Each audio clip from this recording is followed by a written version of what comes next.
Hello friends. आज हम ये डिस्कस करने वाले हैं कि इंटरनेशनल ट्रेड की इम्पोर्टेंस क्या है। तो हमारा जो फर्स्ट पॉइंट है इम्पोर्टेंस ऑफ इंटरनेशनल ट्रेड में, वो है अवेलेबिलिटी ऑफ रेयर गुड्स। यानी कि मान लीजिए कि जैसे कि इंडिया है तो हमारे यहाँ पे जो क्रूड ऑयल है वो बहुत ही स्कैर्स है। तो हम क्या करते हैं कि जो दूसरी गल्फ कंट्रीज है उनके साथ ट्रेड करके ये क्रूड ऑयल को इम्पोर्ट करवाते हैं। तो इसकी वजह से हमारे यहाँ पे जो स्कैरसिटी है जिसकी वजह से प्राइसेस बहुत बढ़ जाते हैं, तो वो नहीं होगा और हमारी यहाँ पे जो स्कैरसिटी है वो कम होगी। तो जो नेक्स्ट हमारा पॉइंट है इम्पोर्टेंस का, वो है वैरायटी ऑफ गुड्स। तो अगर 1991 के पहले के सिनेरियो देखे एंड उसके बाद के सिनेरियो देखे, तो 1991 के न्यू इकोनॉमिक पॉलिसी में उसमें रिफॉर्म्स आए कि हमारे इंटरनेशनल ट्रेड अच्छे होंगे एंड ट्रेड को और लिबरलाइज किया गया। तो अगर उसके पहले 1991 के पहले अगर हम हमारी फोर व्हीलर इंडस्ट्री को कंपेयर करें, तो तब हमारे पास काफी लिमिटेड ऑप्शंस थे, गिन के 5-6 ही ऑप्शंस थे। तो उसमें मेजरली मारुति होगा एंड एम्बेसडर था, फिएट था। तो यही सबसे मेजर ऑप्शन थे। बट अगर उसकी कंपैरिजन आप आज की कंडीशन पे करोगे, तो आज हमारे पास कितनी कंपनीज है, जैसे हुंडई है, होंडा है, किया है, एमजी मोटर्स है। अभी कुछ दिनों पहले बात है कि टेस्ला भी आ रही है, बीएमडब्ल्यू है, मतलब काफी सारे कंपनीज हैं। तो हमारे पास variety of goods through international trade बढ़ गई। तो एज अ कंज्यूमर हमारे पास ज्यादा ऑप्शंस होते हैं चूज करने के लिए। तो हमारा जो नेक्स्ट पॉइंट है वो है consumer benefit on the basis of quality. तो जैसे हमने अगले पॉइंट में बात किया कि जैसे कि बहुत ज्यादा कंपटीशन अगर मार्केट में होगी, वैरायटी ऑफ गुड्स ज्यादा होंगे, तो एक कंपनी दूसरी कंपनी के साथ अपने क्वालिटी बेटर करने के लिए compete करेगी। तो इससे ऑन एन कंक्लूजन बेसिस सबसे ज्यादा फायदा एक कंज्यूमर को होगा, क्योंकि कंज्यूमर को सबसे ज्यादा क्वालिटी चाहिए। तो कंपनीज एक दूसरे के साथ compete करके अपनी क्वालिटी इंप्रूव करेगी और अपने जो कंज्यूमर्स है उनको ज्यादा बेनिफिट होगा। तो जो नेक्स्ट हमारा इंपॉर्टेंस का पॉइंट है, वो है एम्प्लॉयमेंट अपॉर्चुनिटीज। तो थ्रू इंटरनेशनल ट्रेड हम हमारे डोमेस्टिकली प्रोड्यूस चीजों को भी फॉरेन कंट्रीज के साथ ट्रेड कर सकते हैं। अब समझ लीजिए कोई कंपनी है जो अहमदाबाद में मैन्युफैक्चर कोई सामान कर रहा है, तो वो अपना प्रोडक्ट यूएसए में बेच सकता है, जापान में बेच सकता है, ऑस्ट्रेलिया में बेच सकता है, जर्मनी में बेच सकता है। कोई भी कंट्रीज के साथ वो ट्रेड कर सकता है। तो उसको अपने प्रोडक्शन कैपेसिटी पे ऑब्वियसली बढ़ानी पड़ेगी ट्रेड करने के लिए। तो प्रोडक्शन इंक्रीज करने के लिए उसे मैन पावर की जरूरत होगा एंड उससे एम्प्लॉयमेंट भी बढ़ेगा। तो हमारा जो नेक्स्ट पॉइंट है वो है ऑप्टिमम यूटिलाइजेशन ऑफ रिसोर्सेज।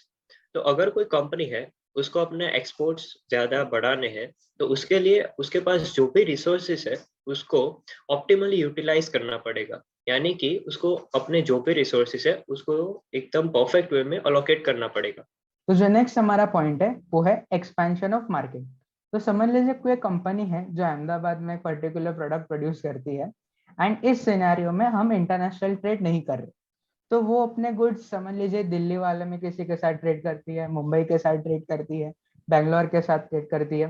तो उसका जो मार्केट है वो हमारे इंडिया के अंदर ही लिमिटेड है।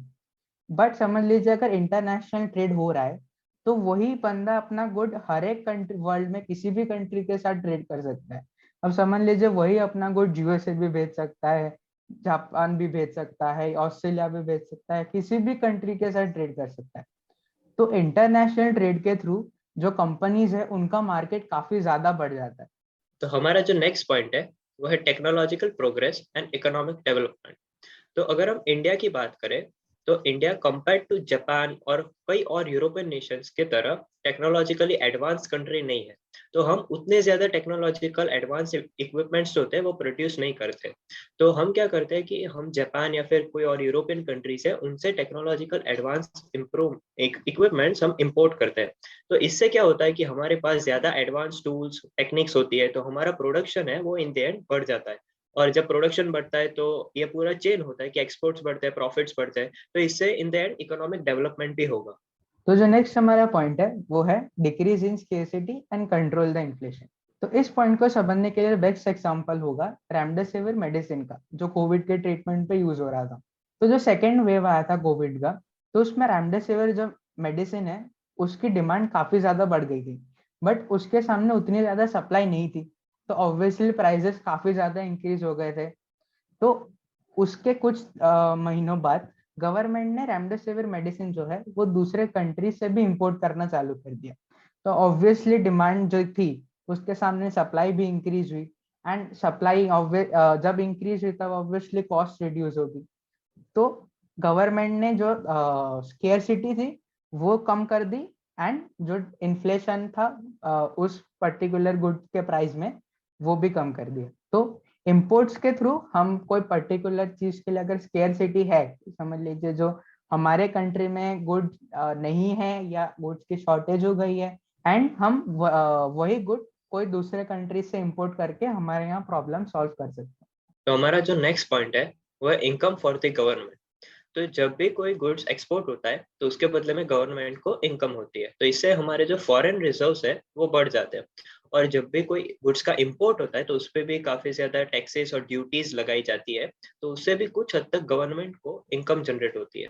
तो जो नेक्स्ट हमारा पॉइंट है वो है इंटरनेशनल रिलेशनशिप्स। तो इंटरनेशनल ट्रेड के थ्रू हम दूसरे कंट्रीज के साथ हमारे रिलेशंस अच्छे कर सकते हैं। जैसे इंडिया एंड यूएसए में काफी सालों से ट्रेड हो रहा है, इंडिया रशिया में काफी सालों से ट्रेड हो रहा है, इंडिया फ्रांस में काफी सालों से ट्रेड हो रहा है। तो इन सारी कंट्रीज के साथ ही हमारा रिलेशनशिप काफी सालों से एक कांस्टेंट बेसिस पे अच्छे रहे। एंड समझ लीजिए अगर दो कंट्रीज काफी सालों से ट्रेड कर रहे हैं, उनके बीच में एक अच्छा ट्रेड रिलेशनशिप है, तो उनके बीच एक अच्छा पॉलिटिकल रिलेशनशिप भी रहता है। तो इसके लिए दोनों कंट्रीज को कोई भी अगर प्रॉब्लम आता है, कोई भी खराब सिचुएशन आती है, तो मोस्ट लाइकली सिचुएशन में ही दोनों कंट्रीज एक दूसरे को हेल्प भी कर सकते हैं।